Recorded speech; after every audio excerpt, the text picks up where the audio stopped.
Hi guys, hope you're all really well, and it's great to share with you a bit of a recap of the sermon from Sunday for life groups and a few questions that you might want to think about, chat about and pray about together.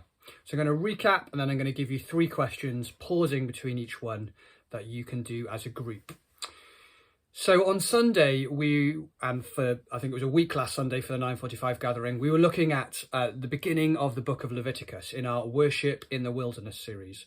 We're thinking about how God shapes and forms us in the tough times of life. And we looked at the 5 offerings that are found at the beginning of Leviticus. The first 2 are offerings to do with giving the best that you have back to God. For them, it was animals and their harvest.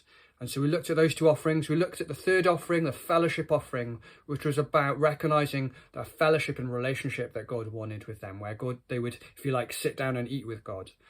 And the last 2 offerings were about how God dealt with their sin and shame and how God covered them and forgave them.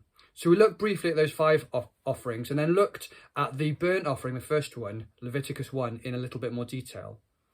And we came to see that in the midst of this strange ritual that's going on there, the thing that speaks to us is that worship is a costly surrender to God. Worship is a costly surrender to God, where we hand over what we have, our hopes, our future, what God has given us, where we give them back to him in praise. And we sort of finished towards the end looking at how Jesus had surrendered himself, how Jesus had become our burnt offering on our behalf, how Jesus had fulfilled everything so we could have a relationship with God.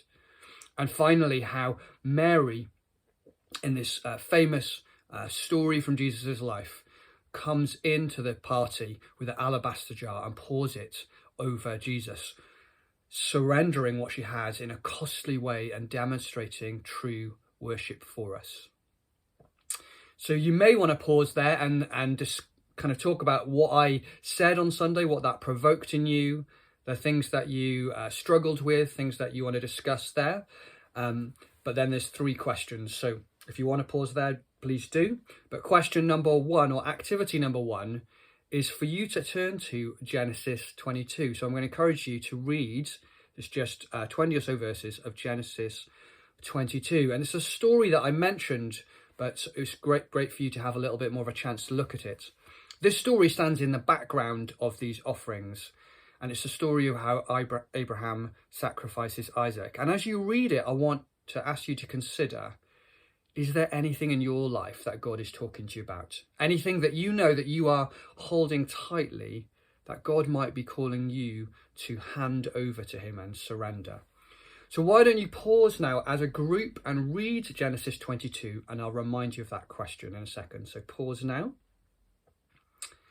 So the question to consider, you might want to do this as a group or break into smaller groups. Is there anything in your life that you may be holding tightly onto that God is calling you to hand over to him and surrender? So the second question is, are there gifts that you have used to offer God in your life in the past? Ways that you've expressed your worship to God in any area of your life that God is provoking you to do again? Are there gifts that you have that God is reminding you of, that you can use them to worship him in your life? So why don't you discuss that one? And the third and final question is about Israel's worship and Mary's worship. See, both of these were public acts. They were public acts within the community, and the surrounding nations saw the tabernacle and temple offerings that were going on. They were public things. This worship was also a witness. And so I want to ask you to consider, how might God be calling you to demonstrate generosity and love in your life? It's great that we can think about these things within church community, but what about the rest of your week and the rest of your life? Is God prompting you to show generosity and love in a public way that demonstrates your relationship with God in a way that your colleagues or neighbours or friends or family can see? Well, I hope you have a good time discussing those and some opportunity to pray into them. And I'll see you soon. Cheers, bye.